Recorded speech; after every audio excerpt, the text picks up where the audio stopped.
Well, they gave a market today in the E-mini and nobody came. Wow. This is a very, very unusual day for the E-mini. Lots of action in the overnight session. It came back in the day session right here. We traded from 70 to 74. We're at 72 right now, kind of halfway in the middle. But if you look at this screen, higher low, higher high, we can buy weakness to see if we can take out the current high at 78 plus. And if we fail to take out today's high, the overnight session high, or 78 plus, and we can get short. So very, very, very quiet trading today. We do have news tomorrow that will impact things. Big news. We have retail sales. That always, everybody's looking for proof that the economy is recovering in the second quarter. And when you see some of the estimates, the minus 2.7 or 2.9 surprised everybody. They've kept second, third, and fourth estimates at 3%.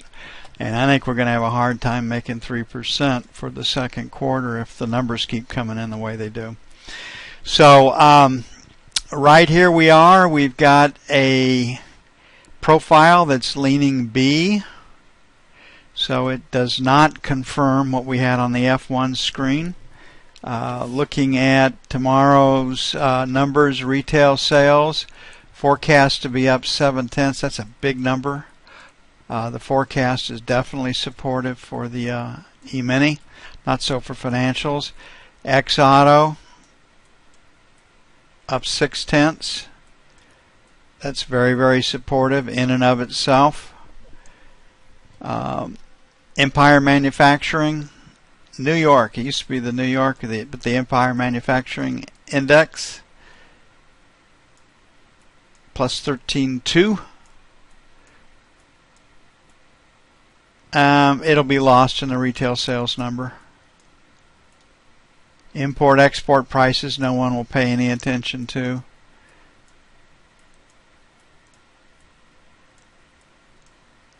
And then business inventories at plus 0.6. So big day tomorrow. These numbers could affect the market. And the focus will be retail sales X Auto. That's number one. Retail sales would be number two. 3 will be the Empire Manufacturing Index, but it'll be lost and no one will pay any attention to business inventories. So we came in today wanting to sell failure to take out 74, 76. I think that's still reasonable. The second place to sell would be 80 plus or minus. Let them go get stops above the recent highs and bring it back down. France will be playing tomorrow. They don't get a 2-day national holiday. We do have a B pattern here, so we've got a shot for our 67, 65, 67 areas. So we'll make this buy 2 for Globex only. And then the 70 area is okay to be a buyer for one shot in Globex only. Tomorrow we'll reevaluate that.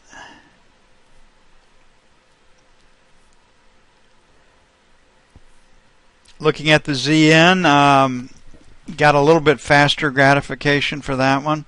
I mean, 2 handles is all you could make on the E-mini today, unless you're just in a pure scalping mode going for a couple of ticks. For those of you that are visiting, we look at the market the same way every day. The first look is through the F1 screen, which is where the large capital has to play. They can't shoot their size orders at the market without screwing things up.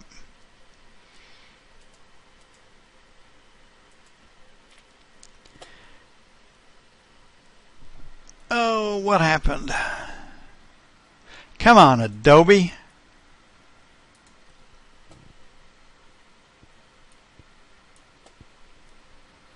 Quit messing with me.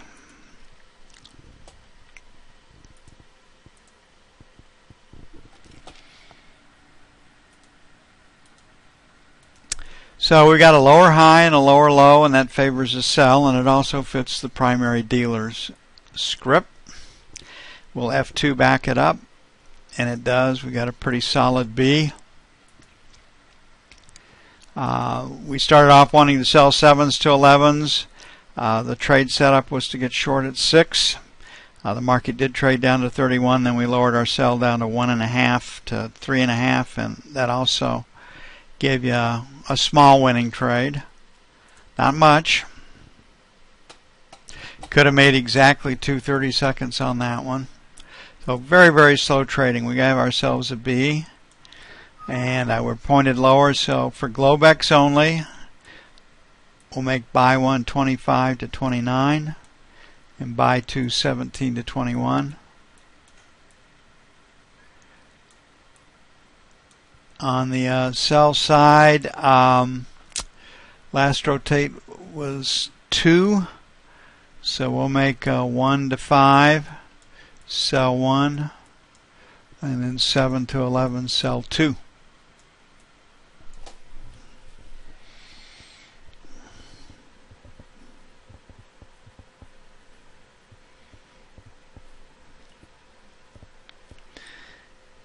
Okay, the knob spread came in a little bit today, and usually you're long into the auction on that Monday or Tuesday, and then you get short that Friday afternoon or Monday to play for the next round of primary dealer selling to set up the next auction. So that would have worked on the 30-year. And you'd have been able to get short starting out today in the 12 area.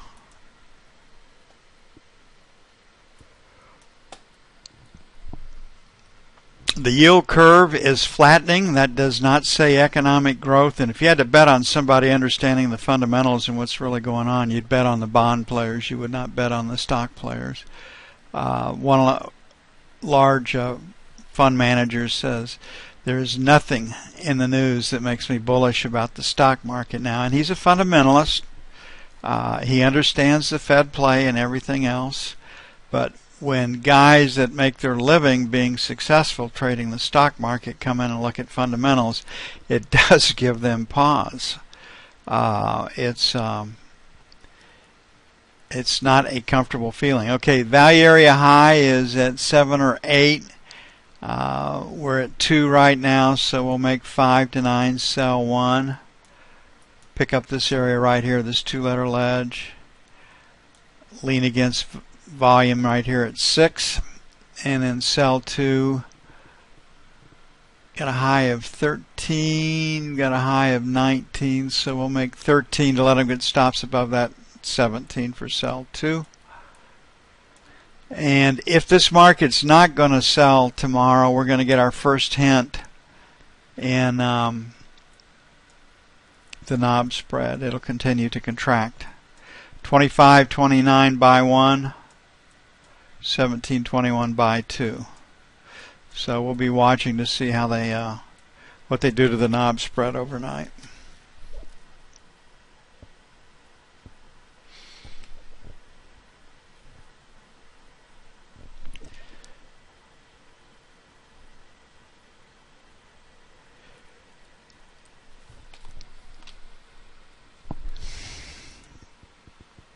Looking at gold, gold got whacked today. Usually after a day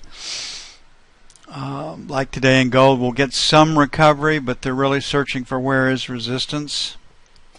And this seller of $1.37 billion worth of contracts at the market ate up a hell of a lot of buy liquidity. I mean, you just get your head handed to you if you have resting limit buys.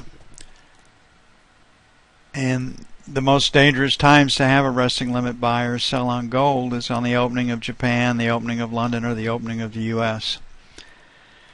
Stops below 1300 I think is reasonable, so we'll make buy 1, 1300 plus or minus.